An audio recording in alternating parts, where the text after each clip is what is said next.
Now, US President Donald Trump has said that we have some reasonably decent news from India and Pakistan, and then he goes on to say we have been involved in trying to get them to stop. We have some reasonably good news is what Donald Trump is saying. Currently, remember, Donald Trump is in Vietnam, and then he goes on to say, I think hopefully it will be coming to an end. It's been going on for a long time. We have, I think, reasonably attractive news from Pakistan and India. They've been going at it, and we've been involved in trying to have them stop. And we have some reasonably decent news. I think hopefully that's going to be coming to an end. It's been going on for a long time, decades and decades. There's a lot of dislike, unfortunately. So we've been in the middle trying to help them both out, see if we can get some organization and some peace, and I think probably that's going to be happening.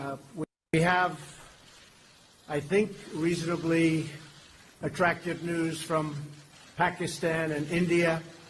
They've been going at it, and we've been involved in trying to have them stop, and we have some reasonably decent news. I think hopefully that's going to be coming to an end. It's been going on for a long time, decades and decades. There's a lot. So, reasonably attractive news and a reasonably decent news. That's what Donald Trump has said, and he also goes on to say that hopefully the situation will improve. Hopefully this will come to an end. It's been going on for a long time, decades and decades. Maha Siddiqui, how should we be reading this?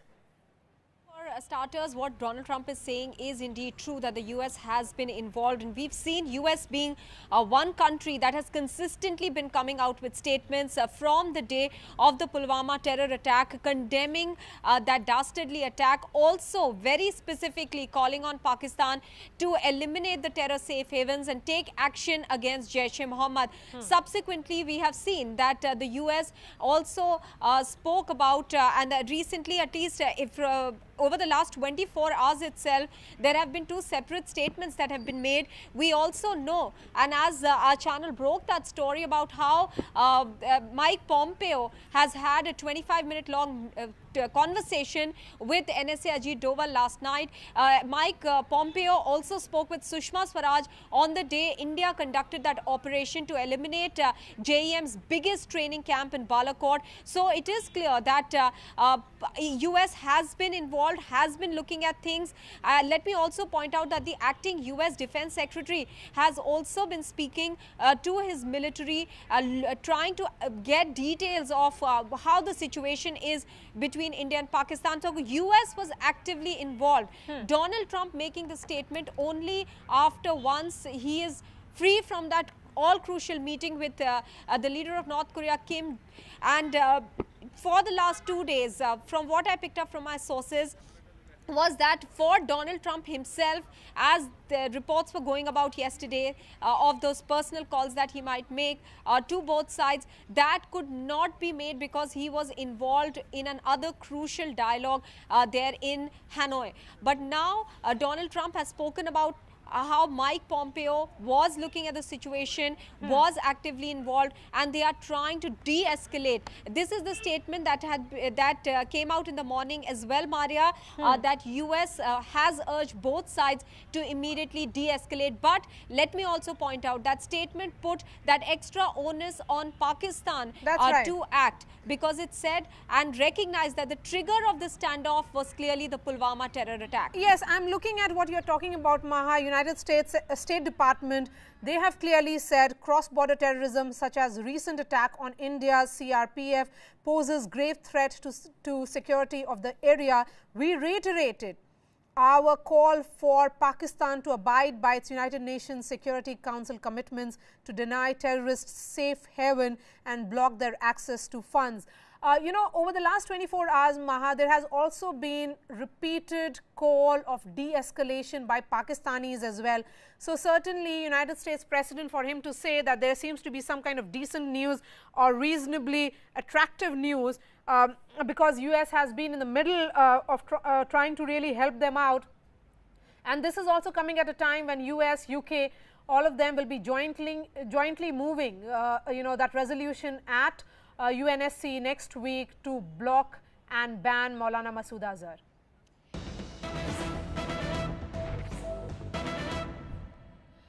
Shifting focus now to another piece of breaking news that is coming in now. India continues to mount pressure on Pakistan, in fact justifying its anti-terror action in Balakot.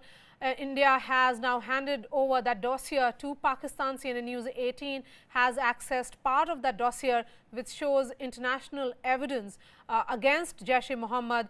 Balakot exists as part of the dossier that has been given by India to Pakistan yesterday against Jaish-e-Mohammed. Dossier in fact quotes certain testimonies as well of how events have been. It quotes testimonies from Guantanamo Bay detainees about Jaish camp in Balakot and gives details of the minute-to-minute schedule while training terrorists, the radical speeches they are made to hear, and also the infiltration routes taken. Arunima, give us the details. Arunima is getting us that piece of breaking news.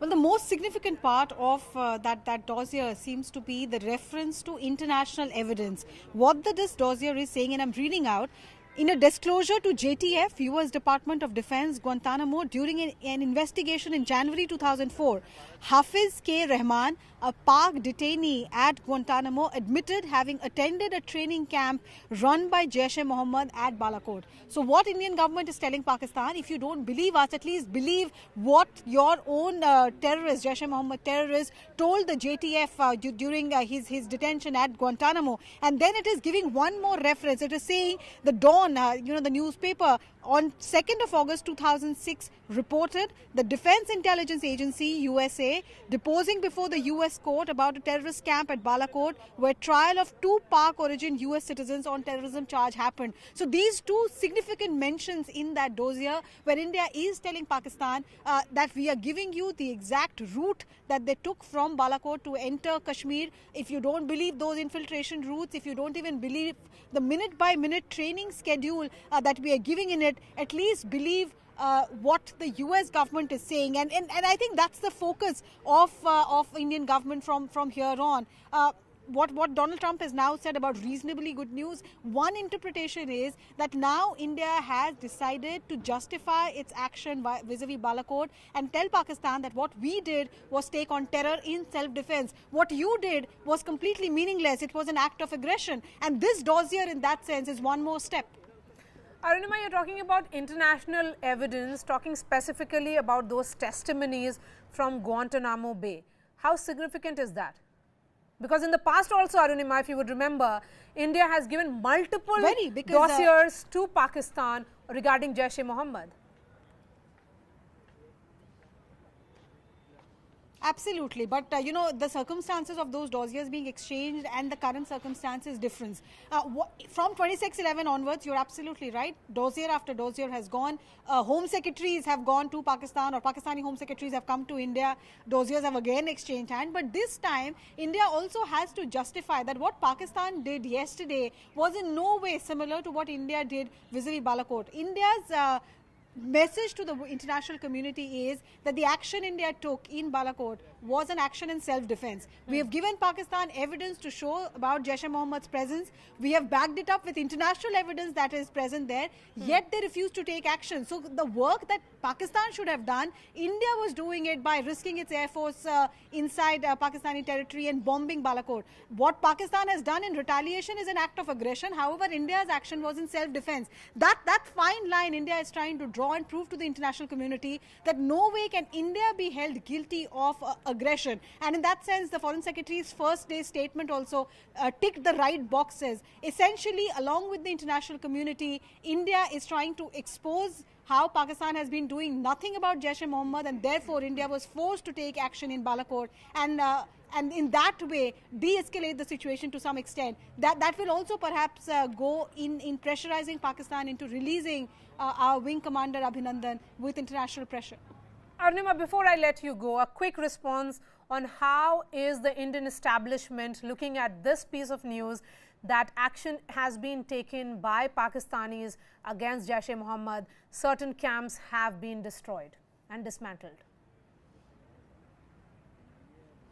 You know, every time Pakistan says we have taken action against Jaish-e-Mohammed, India doesn't take it with a pinch of salt, it takes it with a bucket full of salt. And that's the same reaction this time around as well. But like I said, the circumstances this time around are different.